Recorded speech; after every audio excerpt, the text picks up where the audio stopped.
अस्सलाम वालेकुम, क्या हाल है सबके। उम्मीद करता हूँ सब ठीक होंगे।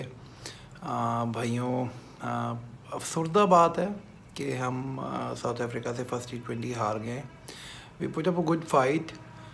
बस छोटी छोटी कुछ चीज़ें हैं जिनको मैं डिस्कस करना चाहूँगा, और इतनी लेट वीडियो बनाने का मकसद मेरा यही है कि काफ़ी जो है ना भाइयों ने सुबह तक बहुत कुछ कह देना है, तो उससे बहुत बेहतर है कि मैं अपनी राय दे दूँ। भाई देखो, सुबह आपको बहुत कुछ सुनने को मिलेगा। रिजवान ने ये गलत किया, वो गलत किया, ये हो गया, वो हो गया, बाबर को टीम से निकाल देना चाहिए, ये ब्ला ब्ला, बहुत सारी चीज़ें आपको सुनने को मिलेंगी। क्योंकि लोगों की रोज़ी रोटी जो है ना उन लोगों की इसी चीज़ से मुंसलिक है कि उन्होंने क्रिटिसाइज़ करना है और उससे काम हो चलना है। पर थोड़ा सा इसका थोड़ा प्रैक्टिकल व्यू देखते हैं मैच का। फर्स्ट ऑफ ऑल, उस जगह पे, उस विकेट पे 170 जो है ना एवरेज विनिंग रन है। जो टीम फर्स्ट बैटिंग करके टॉस जीत के फर्स्ट बैटिंग करती है उसके और 170 स्कोर कर लेती है तो पक्का जीतती है। ये रिकॉर्ड है उस ग्राउंड का, एवरेज है। चलो, तो फर्स्ट पार्ट तो हमने बड़ा अच्छा कर लिया था। दरमियान में ऑफ कोर्स क्रिकेट है, अफ्रीकन क्रिकेट किसी से छुपी हुई नहीं है। David Miller, Klaassen, Reeza Hendrik, कोई भी चल सकता है और बड़ा सुथरा मार सकता है।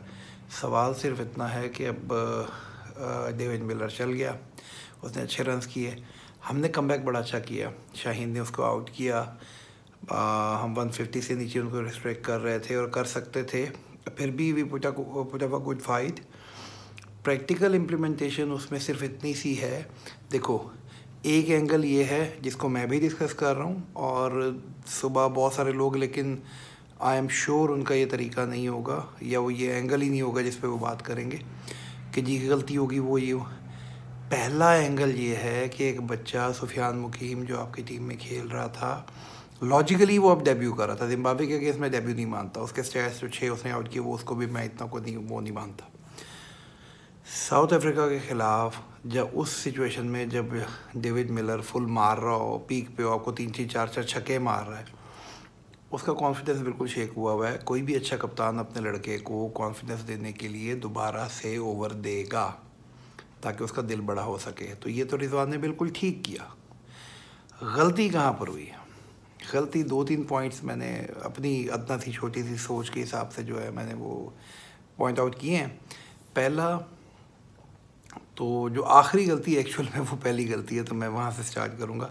सुफियान को आखिरी ओवर नहीं देना बनता था, वो बिल्कुल नहीं बनता था। ये सबसे बड़ी गलती थी, क्योंकि आप देखें आप 11 रन से हारे हैं और सुफियान को 18+ रन पड़े हैं आखिरी ओवर में। उसी ओवर के डिफरेंस से आप मैच हारे हैं, ये याद रखिएगा। और जहाँ तक बात आती है एडजस्टमेंट की, आपके पास कोई और बॉलर नहीं था। पार्ट टाइम बॉलर आपके पास साइम अयूब था, लेकिन फिर भी मैं कहूँगा आखिरी ओवर उसका भी नहीं बनता था। अगर साइम को आप यूटिलाइज़ भी करते तो अगर थोड़ा सा अगर मैच पे किसी ने फोकस किया हो, तो जब मिलर वगैरह आउट हुए हैं तो रिजवान ने कहा है कि यही टाइम है, ये इनके ऊपर अपना ओवर जल्दी जल्दी निकालो, उसने सुफियान को ही कहा था। तो वो टाइम था जब उसको सुफियान के ओवर कंप्लीट करवा देने चाहिए थे। वहाँ रिजवान पॉइंट मिस कर गया, ठीक है, क्योंकि उसे ये अच्छी तरह पता था कि अगर मैं अपने सारे बॉलर्स अब्बास अफरीदी, शाहीन शाह अफरीदी, हारिस रऊफ़, इनको यूटिलाइज़ कर रहा हूँ, इट मीन्स मैं एंड पे सुफियान को रोक रहा हूँ, ठीक है, नोइंग दैट कि वो आपके पेसर्स को उस तरीके से नहीं खेल पा रहे जैसे उन्होंने सुफियान को अभी तक खेला है, और देयर अ फेयर चांस कि वो उसको खेलेंगे एंड पे। ये पॉइंट रिजवान जाने अनजाने में मिस कर गया और उसी पॉइंट ने हमारा बेड़ा गर्क किया। ये पहली गलती। दूसरी गलती इसमें ये हुई कि जब हम बैटिंग कर रहे थे तो आपने शाहीन को 5-6 ओवर पड़े हुए थे और शाहीन को ऊपर भेज दिया। थिंकिंग अच्छी थी, सोच अच्छी थी कि आएगा 15-15 के 2 ओवर अगर लगा गया तो मैच आपके हाथ में आ जाएगा। सोच अच्छी थी, इसमें कोई शक नहीं है, लेकिन जो पॉइंट मिस हो गया वो ये है कि अफरीदी शाहीन ने PSL के अलावा इंटरनेशनल क्रिकेट में कहाँ मतलब चेज़ करते हुए रन्स किए हैं। फर्स्ट इनिंग में ऐसा चांस लिया जा सकता है, आपके 100 रन हुए हों, आपको 150 करना है, 170 करना है, आप शाहीन को भेजें, 1-2 ओवर खेलेगा, 15 वाला कोई टीका लगा जाएगा, तो उसके बाद ठीक है जी, आप अपने रेगुलर बैटर को भेज दें। आप ख़ुद प्रोफेशनल बैटर हैं, आपको अच्छी तरह पता था कि शाहीन वो नहीं कर पाएगा क्योंकि बड़ी पेस से बॉल आ रही थी और शाहीन पेस से बीट होता है, ठीक है, और वो बीट हुआ है पेस से, ठीक है। अब उसमें नुकसान कहाँ पर हुआ? नुकसान ये हुआ है कि अगर इरफान चला जाता तो जब शाहीन आउट होके गया तो रन रेट अच्छा भला बढ़ चुका हुआ था, तो इरफान को वो रन रेट मेंटेन करने के लिए अपनी wicket he just gave it away, ठीक है। अगर शाहीन की जगह इरफान आया होता, वो एक आध ओवर ले भी लेता सेट होने में, तो प्रॉपर बैटर था, वो उसको मैच आपको जितवा जाता। वो एक पॉइंट मिस किया क्योंकि आपने बिला वजह इरफान पे प्रेशर बिल्ड कर दिया, इतना ज़्यादा बिल्ड कर दिया कि वो उसको कोप आउट कर ही नहीं सका और बस स्ट्रेट खेल के वो मिड ऑफ पे कैच दे के चला गया, ठीक है। तो यहाँ ये पॉइंट भी मिस हुआ है कि शाहीन फर्स्ट इनिंग में ये टीका आप लगा सकते हो, ये चांस आप ले सकते हो।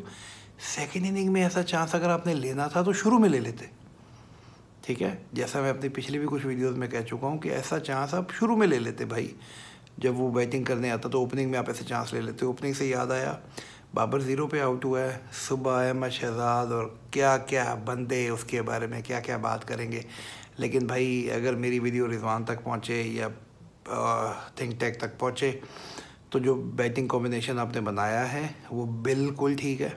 बाबर को ही ओपन करना चाहिए, रिजवान को ही ओपन करना चाहिए, साइम को 1 डाउन ही आना चाहिए।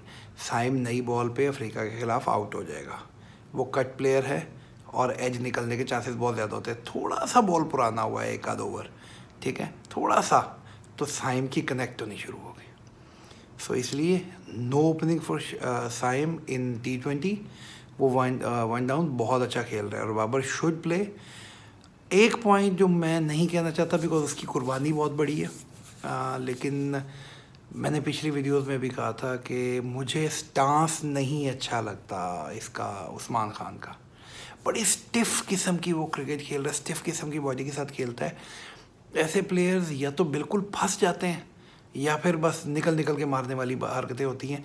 वो ईज़ के साथ कंफर्टेबल होके क्रिकेट नहीं खेल पाते, बैटिंग नहीं कर पाते। तो मेरा ये मानना है कि उस्मान को अगर आपने खिलाना है तो he is a good inclusion if you want to add him, include him in ODIs। वो क्योंकि आपको अच्छे रन्स भी दे जाएगा, उसको थोड़ा टाइम भी मिल जाएगा सेट करने का। ये जिस किस्म की हिटिंग आप उस्मान से मांग रहे हैं, Usman with all due respect, Usman मेरी बात बुरी लगे तो माफ़ी चाहता हूँ, बट उस्मान का स्टांस ही वैसा नहीं है। आप मेरी पिछली वीडियोस में देख लें, मैंने यही कहा था ये नहीं चल पाएगा क्योंकि उसका स्टांस गलत है। वो बल्ला घुमाने की बजाय पूरा जिस्म उसका घूम रहा होता है, बल्ला नहीं घूम रहा होता, ठीक है। तो ये बहुत बड़ी प्रॉब्लम है। वो इतना स्टिफ और इतना हार्ड होके बैट को वो पकड़ता है, ठीक है, कि वो नहीं, अल्लाह करे चल जाए, अल्लाह करे मैं इस मामले में गलत साबित हूँ, लेकिन उस्मान फिल वक्त इस टेक्निक के साथ T20 टीम में नहीं होना चाहिए। उसको ODI टीम में रखें, वो अच्छी इंक्लूजन होगा। ODI में वो आपको रन्स करके देगा, कंपैरेटिवली प्रेशर कम होता है, लेकिन T20 में उस्मान इस डांस के साथ नहीं चल पाएगा। ये बात आज मेरी लिख लें, ठीक है। प्लीज़ किसी और को चांस दें, उस्मान नहीं चल पाएगा। और इतना वो परेशान होने वाली बात नहीं है, सीरीज़ इंशाल्लाह हम ही जीतेंगे। आज का मैच एक छोटी सी गलती, अब हम अपनी गलती से सीख जाएंगे तो इंशाल्लाह ताला आगे फिर तरक्कियाँ होंगी, बेहतरियाँ होंगी, और उम्मीद करता हूँ कि अल्लाह ताला पाकिस्तान को तरक्कियाँ दे। ICC चैम्पियंस ट्रॉफ़ी पे बहुत कुछ कहना चाह रहा हूँ, कहूँगा नहीं, बस एक ही चीज़ पे अप्रिशिएट करूँगा मोहसिन नकवी साहब, बहुत अरसे बाद किसी ने गैरत दिखाई है पाकिस्तान की तरफ से, क्योंकि हमें बहुत जलील किया गया है इंटरनेशनल मीडिया में हर जगह। सर प्लीज़, ये चाहे आपका सियासी इक़दाम है या कुछ भी है, लेकिन जो स्टांस लिया उससे पीछे ना हटिएगा, ठीक है। अच्छा लग रहा है, पाकिस्तान ने भी पहली दफ़ा we stood tall, at least we can walk tall, ठीक है। सो कीप इट अप, हम आपके साथ हैं। हमारे हाथ से चैम्पियंस ट्रॉफी जाती है, जाए भाड़ में जाए, लेकिन हमने बिला वजह अपने आप को लेट डाउन नहीं करना। सेल्फ़ रिस्पेक्ट बहुत मैटर करती है। इंडिया से कोई लड़ाई नहीं है, कोई झगड़ा नहीं, कोई कुछ नहीं है, लेकिन बात इस वक्त सेल्फ़ रिस्पेक्ट की है और कुछ भी नहीं है, ठीक है। फ़ी अमानिल्लाह, इंशाल्लाह मुलाकात होगी अगली वीडियो में। अस्सलाम वालेकुम।